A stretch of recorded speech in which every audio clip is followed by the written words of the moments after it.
Hello and welcome to the season finale of the ZTV Sports Report, your home for all things Akron Zips athletics.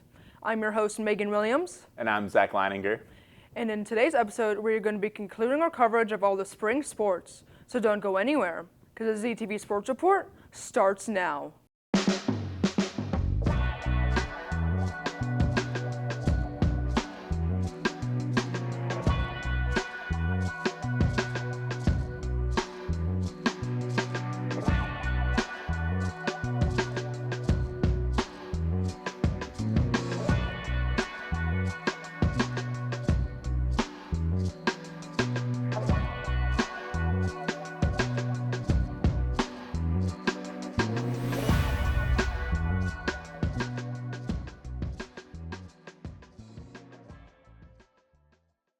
Welcome back. So, Zach, our lacrosse team right now is having a great season. Our overall record is 7-4, and our conference record is 2-0. So go them! Love to see it. Their most recent game was against the Central Michigan Chippewas, and we were able to beat them 9-7, which is always great to see. Leading goal scorers for us, as always, are Noelle Boyd and Hinchcliffe. Boyd got 4 goals herself, and Hinchcliffe got 2. And also, we always have to give a shout out to good old Candy Bomber, who scored 2 goals as well. So, what do you want to say about this team? Yeah, I think what jumps right off the page when I look at this lacrosse team is 7-4. Really, that's crazy. I don't think in my 4 years that I've been here, I've seen the lacrosse team start this hot. Yeah. 2-0 in the conference as well. Obviously, a lot of that credit goes to head coach Elaine Jones. Yeah. She was brought in last year and really seemed to be turning things around for this team. But unfortunately, the injuries were stacking up, and it seemed like every girl was tearing their ACL last year. And they just created a lot of inconsistency in the lineups. Yeah. And bringing in new faces, trying to get comfortable with one another was a very hard thing to do, as one would expect. But now this season, it seems that knock on wood, but this team has been injury-free for the most part, and that's obviously proof of why they're so good to start this season. As you mentioned, Noelle Boyd leading the way is one of the seniors on this team. Yeah. The 4 goals she scored in the Central Michigan game put her as the all-time leading goal scorer in Zips lacrosse history. That's amazing. With 116 goals. Just absolutely well-deserved for Noelle Boyd. A lot of time and effort goes into that, and it doesn't go overlooked. Yeah. On top of that, just breaking down some of the other stats for this team, Sienna Hinchcliffe, I was surprised to see leading the team with 36 goals. Go her. Noelle Boyd, 23. Former ZTV Sports Report member Katie Bomber, 24 goals. Love to see it from her. Hinchcliffe also leading with 44 points, 86 shots, 64 shots on goal. We're outscoring teams 141 to 118 with a .413 shot percentage, 751 on goal, which is insane to me. Yeah. To wrap up some other numbers there, we're leading 341 to 315 in goals, and 168 to 157 on goal. So just great to see from that team. Yeah. Clearly has helped them, put them in a great spot.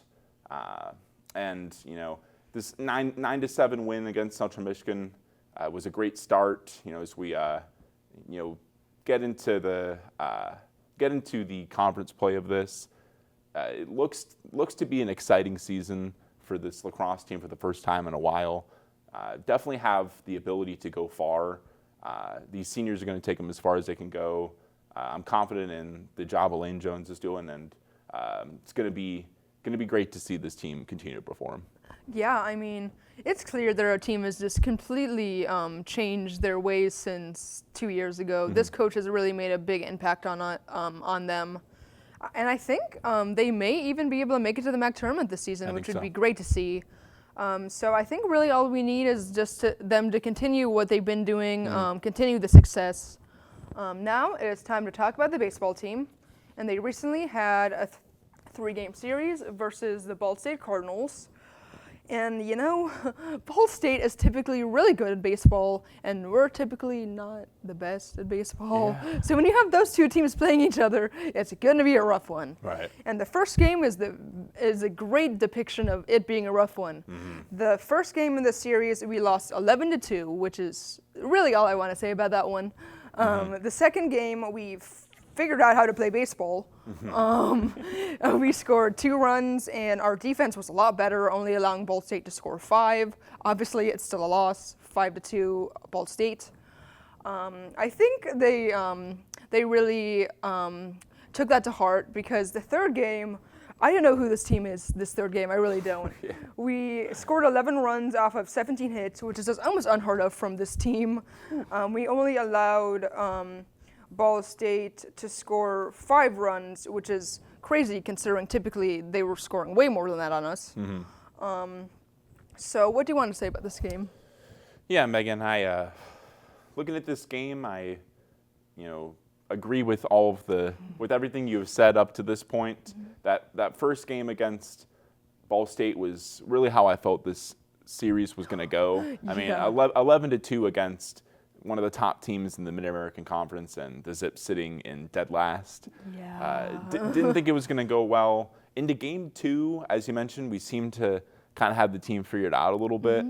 They were able to keep the game close for a little bit. Only allowed 5 runs and 7 hits. So really, it was a winnable game. Just needed more on offense, and it just wasn't there. I mean, we had 8 hits, but we're only able to get 2 runs. Just too much time stranding people, and not making enough of the opportunities we had. Yeah. And then, as you mentioned, that third game, arguably the greatest Zips baseball game I have ever seen. I mean, an electric second inning, 5 hits there, or 5 runs, I should say, to start that out.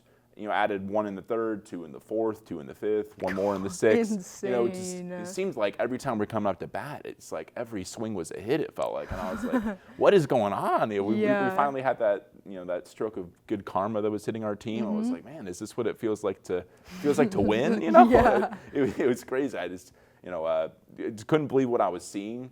And, it was a great way to end that series. And I look and hope to see this success continue into the rest of the season. Yeah. It seems like we're hopefully getting to a spot where we're starting to figure it out. We have a lot of good players on this team, and they just really need to put it together.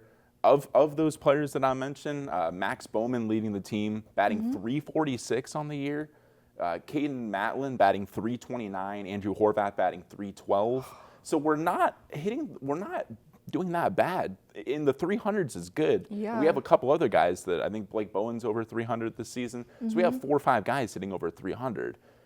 Along with that, Max Bowman 37 hits. Blake Bowen has 5 home runs, and he's the RBI leader on this team. And then on the other side of it, pitching has been hit or miss for us. We've had some good games, we've had some bad games. Jared Schaefer leading the way. He has like a 5.6 something ERA, which isn't great, but like it could be a lot worse. He has 40 strikeouts. Brian Faulds, I feel like, is putting his team in the right spot, and I'm sure this has to be the message for the team. They just have to capitalize on getting 2-3 guys on base, and they just can't strike out. I know that's easier said than done, but like they can't do that and expect to win these games, and expect to be a good program, and expect to compete with teams like Ball State. Nope. They have everything at their disposal to be a good program. It's just I don't know what's slowing them down. It's just again, it's just being patient at the plate. Not blindly swinging away, and being a little more commanding in the pitches that we choose. I think would put them there. It's just definitely some things that need to be cleaned up. Obviously, great to see a game like that. I said 11-5. Hopefully, things continue to trend that way, and this team starts to turn things around. Yeah, I mean, I just hope they can get some more wins. So you've heard our thoughts on this game. Now let's see what Zach Storm's thought of the third game of the Ball State series. What is poppin', people? It's your boy Zachary Storms, and today we've got some Zips baseball action in our midst. In this video, we will take a look at their third series matchup against the Ball State Cardinals. A pure Zips domination is the only way to describe how this game went. After losing their first and second matchups against the Cardinals, the Zips were determined to come away with a win in the third. Akron jumped off to an early 5-0 lead at the bottom of the second, thanks to Charlie Shebler, Ian Pennington, Evan Batone, and Max Bowman. Max Bowman tacked on 2 more to the scoreline in the third. The Zips made things look easy, with back-to-back inning homers in both the 4th and 5th inning, courtesy of Jack Poyce bomb to right field and 2 RBIs. Blake Bowman's deep shot to right center also scoring him 2 RBIs. Shortstop Dylan Grego would get Ball State finally on the board in the top of the 6th. However, it would only be a minor dent in Akron's armor. Ball State's late rally would only produce 2 more runs from a homer off Nick Hasofsky and an Alex Richter single. Ultimately, it would not be enough for the Cardinals to come back from the deficit created by the Zips. 4 Akron Zips players had an RBI score of 2 runs. Max Bowman, Blake Bowman, Charlie Shebler, and Jack Poyce would meet the criteria. Dylan Grego would lead that category for Ball State with 3 RBIs of his own. Akron would win this game comfortably 11-6 in the third game of the series, making their record 1-2 against the Cardinals. Unfortunately for the Zips, this would be their first and only win in the conference so far this season, and Ball State's second loss in the conference, 10th overall. The Zips will be looking to find a winning form near the back half of the season as they sit 9th in the MAC standings, and looking at them from above at the top of the food chain is Ball State as they sit on top of the MAC conference at the moment. This has been Zachary Storms with the ZTV Sports Report, and as always, go Zips! Thank you, Zach Storms. It is now time for our first commercial break, but after that, we are talking Zips softball, so stay tuned. You're watching ZTV.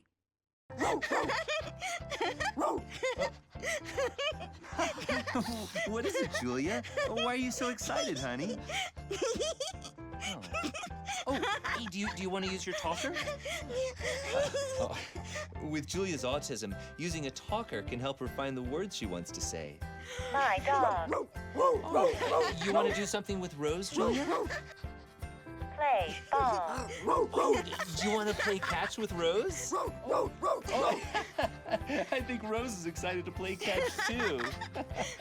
Oh, Julia, you show us so many different ways to talk together. Oh, and play. Good catch, Rose. Okay, give Julia the ball.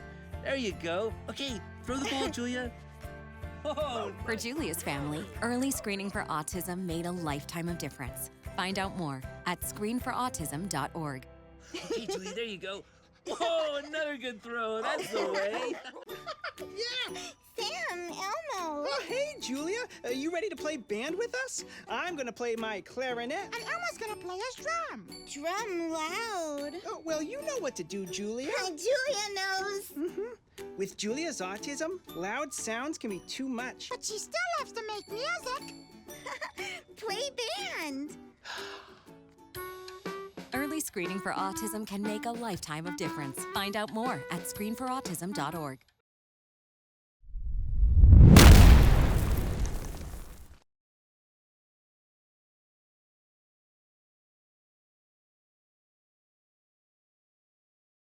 Welcome back. It is now time to talk Zip softball. So Zach, recently our ladies took on the Bowling Green Falcons in a doubleheader, and you know, this first game, I don't even think Bowling Green showed up because we beat them 10-2, which is always great to see. We were just destroying them, to be quite frank. Macy Walters, as always, when she's pitching, it's always a good day for us. She's an amazing pitcher. She got 4 strikeouts this game, so good for her. And then 30 minutes later, after they ended this game, we played them again, and I literally have no idea what could have happened in that 30 minutes, but apparently Bowling Green decided to play. Right. Because the final score of this game was 7-6. Akron still won, but way closer than it should have been, I feel like. Our pitching staff this second game was kind of struggling. We had a lot more subs this time, which is not what you like to see. You would kind of rather have your pitcher go a little bit longer, but sometimes it just doesn't work that way.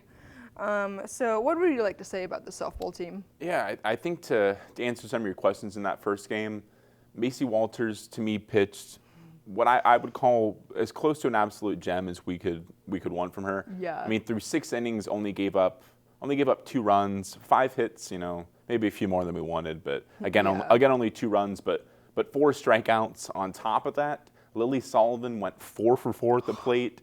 That's amazing. Cantrell goes 3 for 3 at the plate. 13 hits in that game. Just off the charts. Base running was good as always, as this softball team has done in the last few years. Moving into the second game, as you mentioned, a lot closer than the first one, a lot closer than we wanted it to be. Yeah.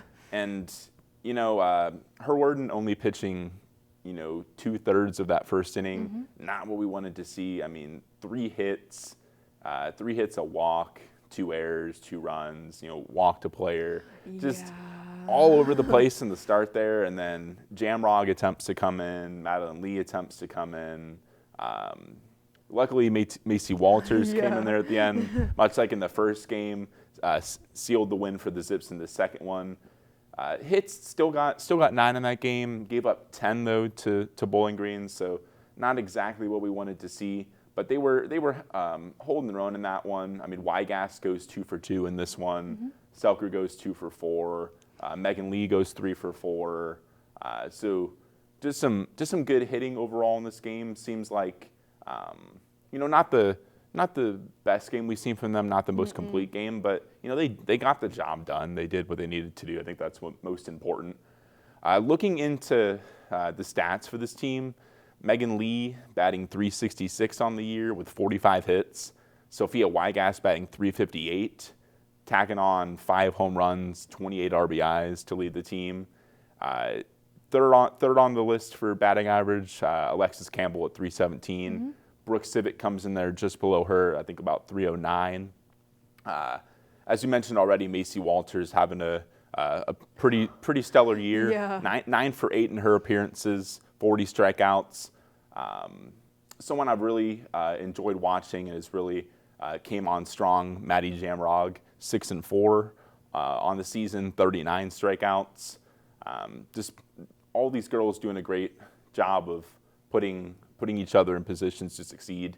Sydney Selker, 6 home runs. I truthfully thought, looking at it, that Wygas was the leader. It just seemed like she was always hitting home run, but great to see Selker with 6 of her own there. Sure. Helping relieve that pressure off of Wygas. But then we have, the speed of Civic, Lee, the batting of Lily Sullivan and Cantrell, as I mentioned in the first game. Just really has a well put together team, a well-oiled machine, as we've mentioned in previous seasons.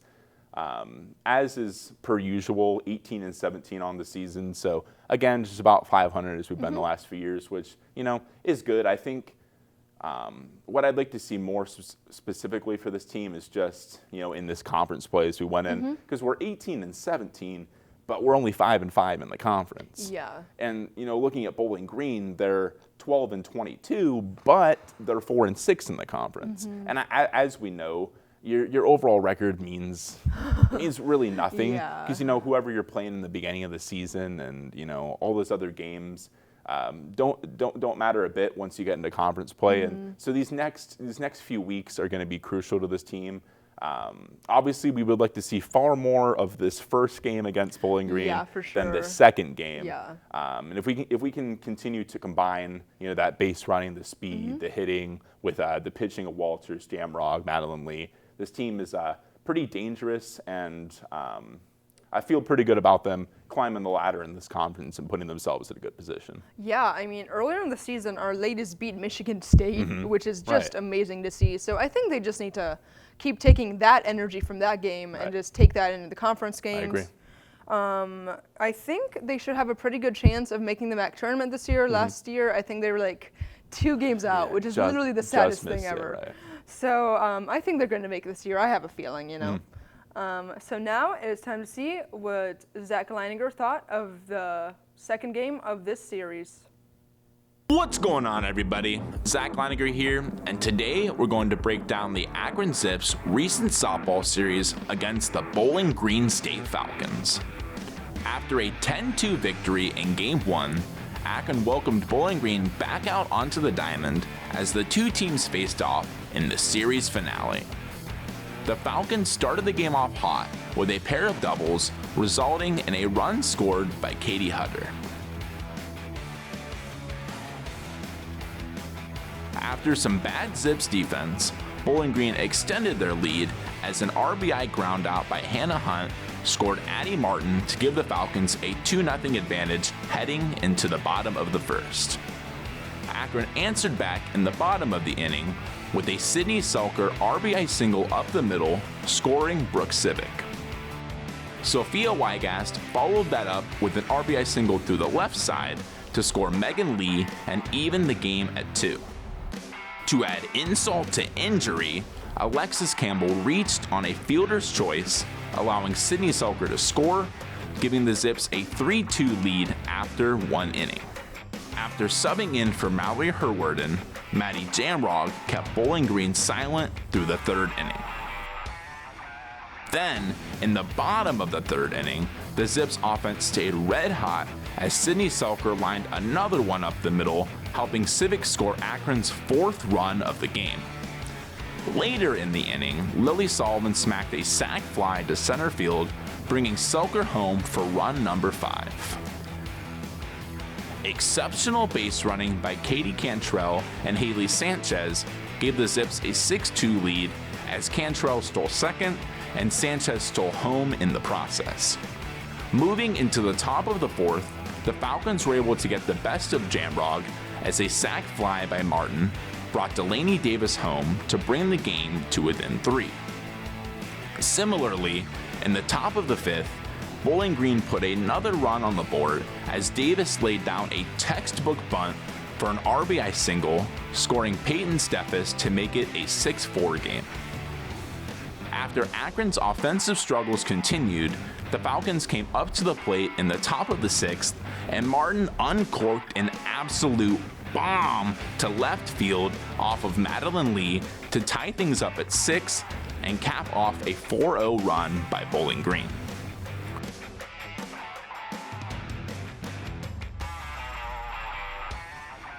Determined to win, Megan Lee came up to bat in the bottom of the 6th and smacked a single to left center field, bringing Sydney Hubler in to score to put the Zips up 7-6. Akron was then able to close the book on the Falcons in the 7th inning and complete the series sweep. With this win, the Zips will fight to maintain their spot in the MAC tournament as they welcome in the Ohio Bobcats next for a 3-game series. This has been Zach Leininger with the ZTV Sports Report, and as always, go Zips! Thank you, Zach Leininger. It is now time for our second commercial break, but after that, we are talking about the men's basketball's journey through the MAC championship. So stay tuned. You're watching ZTV.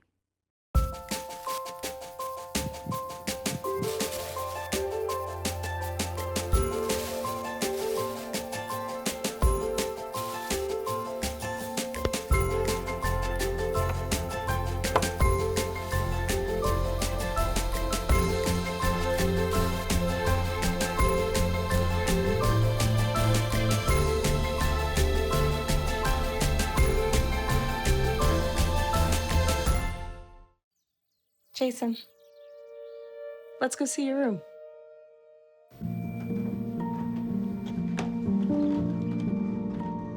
What do you think? We kept it a little spare, so you can decorate it how you like.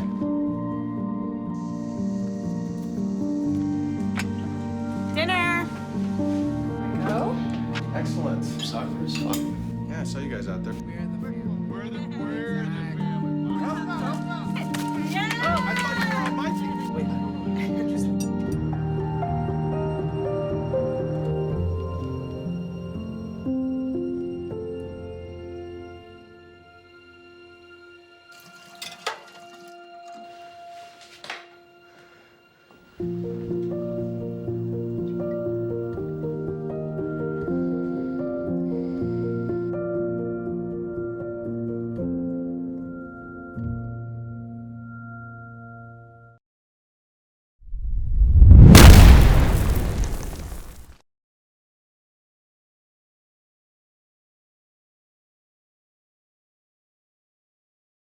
Welcome back. It is now time to talk about our dominant basketball team. So, I think everybody knew we were going to make the MAC tournament first seed, which is always fun to be. Our first game of the tournament was against the Bowling Green Falcons, and the Falcons just did not have any answer for us. The final score of that game was 97-67, so 30-point game is just not a good way to end the season for Bowling Green. But hey, we won, so that's all that matters, you know? Right.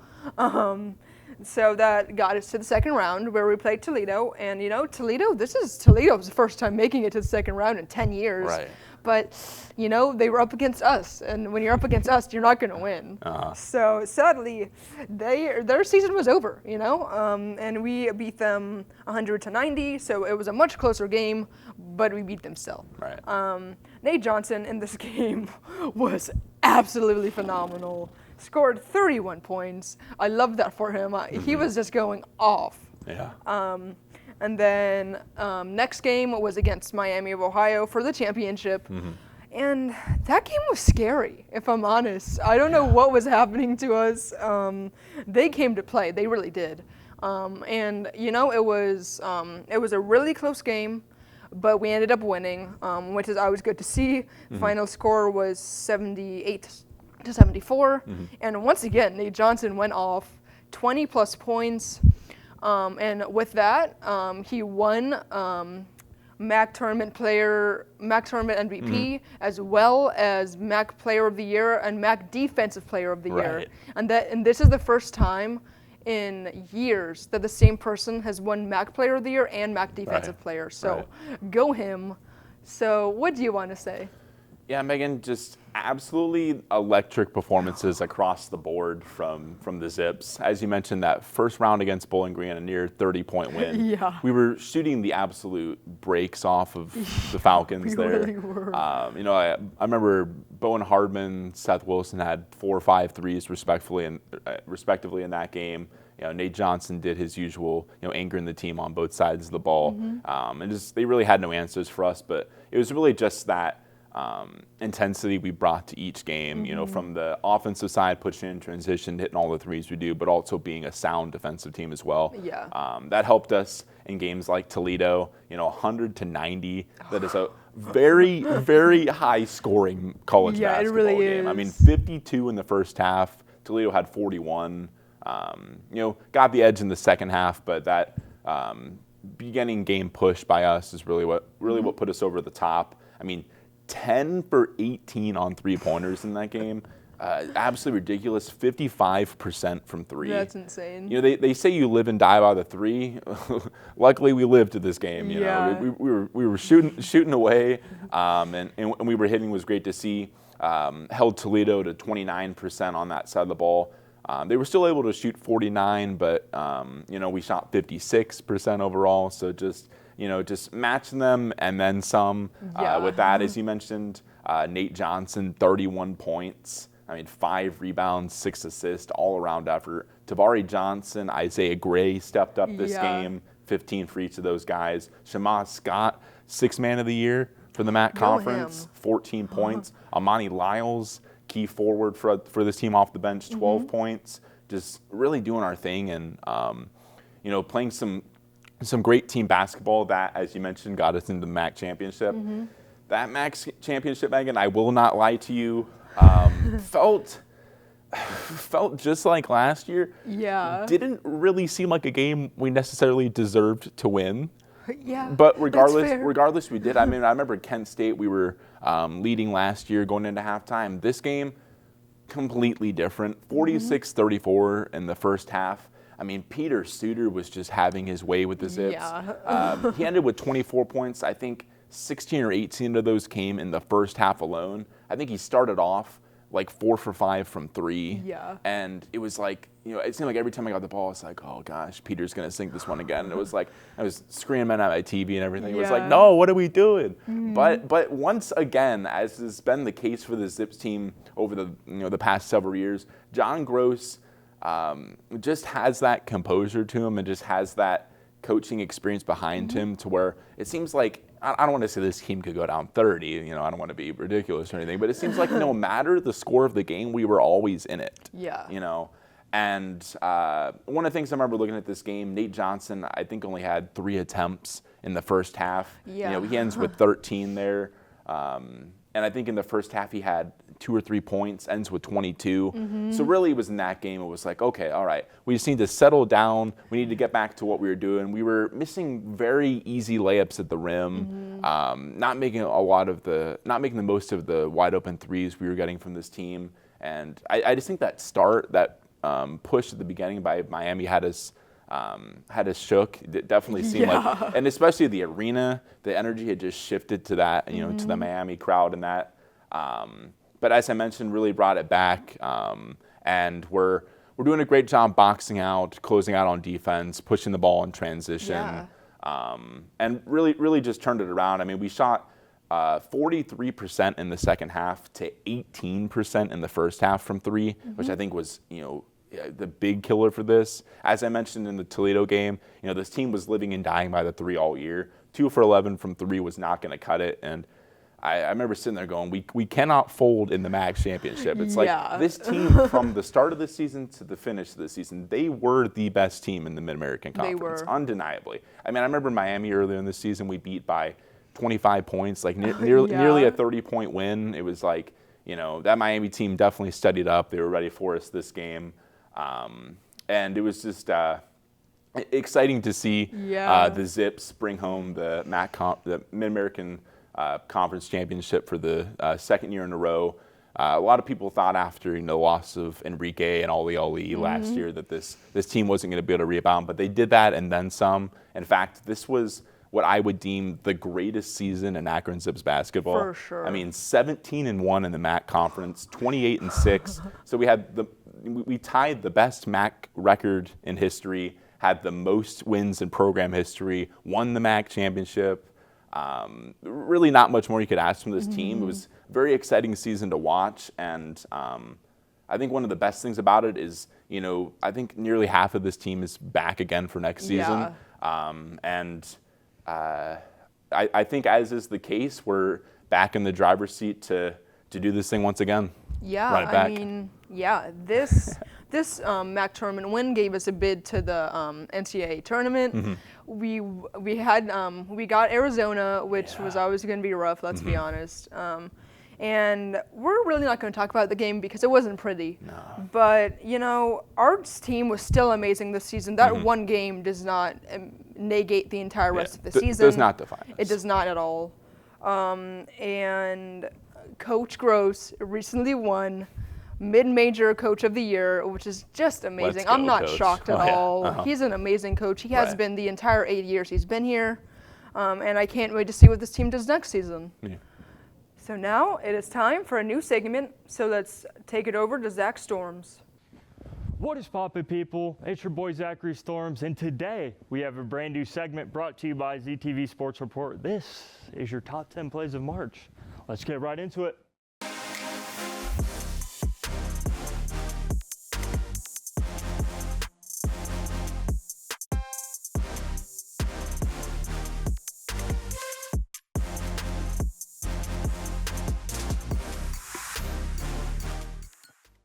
I'm your host, Zachary Storms. I will be guiding you through these top 10 plays. Starting off with number 10, we've got Max Bowman as our first play. This is an RBI double. This happens bottom of the second. Akron up 4-0 against the Ball State Cardinals. This play would make the score 5-0. Akron would go on to win this game 11-5. This would also make a 5-run inning.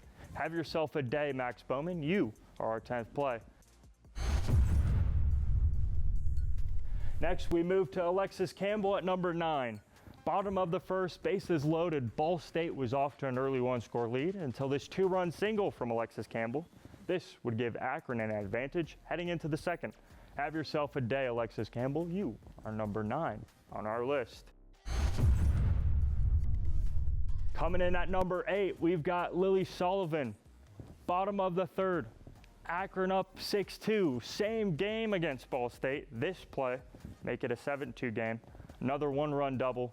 Akron go on to dominate and win 12-4. What a play, Lily Sullivan. Have yourself a day. You, number 8 on our list.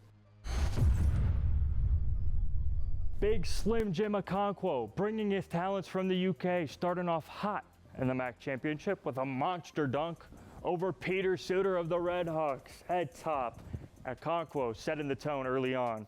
Big Slim Jim, you are number 7 on our list. Number 6 in the distance, I hear it. Who is it? It's none other than Jack Poist. Bottom of the 4th, and the Ball State game absolutely crushing this right field. Poist would make the score 8-0 at this point. What a hit. He's gonna round these bases. What a play. And he's gonna celebrate just so. Here he comes, running around the bases. He's about to celebrate with his team. You, Jack Poist, are number 6 on our list. Congratulations. You will round off our bottom 5. Heading into the top 5 off the back of some great Zips defense. Look at all those bricks. Toledo building houses for the homeless in Cleveland. Nate Johnson, big time player, making big time plays in the MAC semis with an emphatic transition dunk. You, Nate Johnson, are number 5 on our list. Coming in at number 4, what do we have? It's Blake Bowen. This play happens in the bottom of the 5th.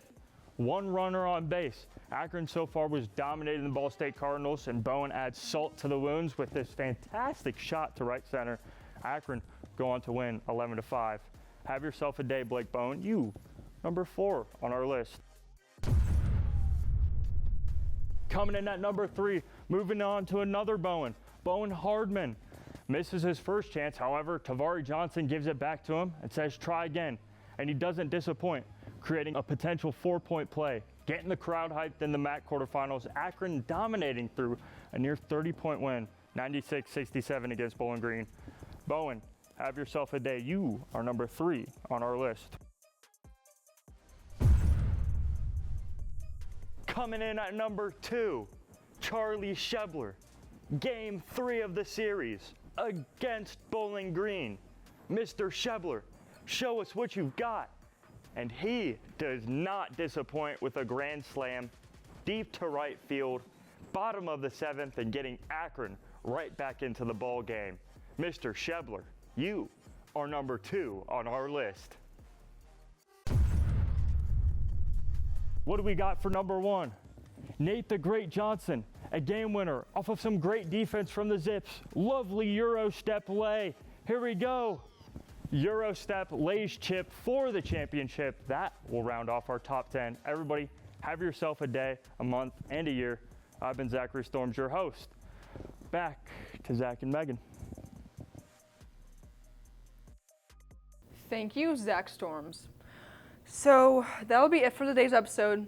But guys, it's a very somber time over here because this is Zach's last episode with me on the desk. He is graduating.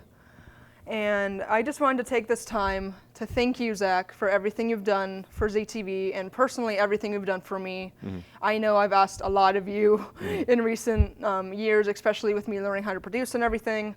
I don't think the show would have been anything it was without all your help you offered us this season and just throughout the entire time you've been here. You've been the backbone of ZTV Sports ever since Max Aracey left. That guy, we love that guy. Absolutely. But it's going to be so weird next season. I'm going to have, it's going to be another Zach, actually. It's probably going to be Zach Storms. We actually might have a better height difference next year because you're a giant over there. But it's going to be so weird. We're definitely going to really miss you. The entire ZTV family is going to miss you, but especially ZTV Sports. It's going to be so different next year. But I know you're going to do amazing things when you graduate. So what have been some of your favorite memories here so far? Yeah, first off, I just want to thank you for those kind words you said. I hasn't really been something that's been on my mind a lot. It's just busy with classes and in between episodes and just trying to be prepared for that and not thinking a lot of it, but it is very bittersweet that it that it's coming to an end. It's crazy to think of how fast the time has flied, and I know. I just want to thank you, our general manager Juan Contreras, and just the countless other people that I've encountered in this program. It's really been something that has been very vital and an essential part of my college career, but also into my professional career.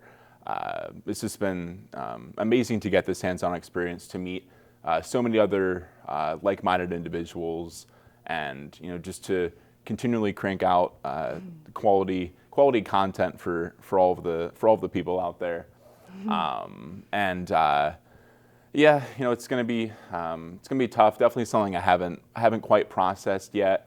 But I'm eternally grateful for the time that I had here. Yeah. I know this show is going to continue to be great. Hopefully, maybe there's a chance I make a guest appearance in the future or something. Who knows?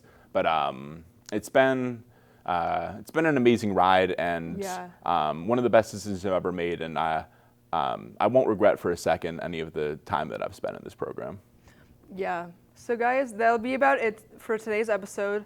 As always, don't forget to follow us on Instagram and X at ZTV Sports, and on YouTube at ZTV Sports Report. As always, I'm Megan Williams. And I'm Zach Leininger. Thank you for watching, and go Zips! This program was produced by ZTV at the University of Akron. Do you want to gain experience in video production, professional social media, or working with real clients? Visit the UA School of Communications online or follow us on social media to learn more. ZTV. Make media, make a difference.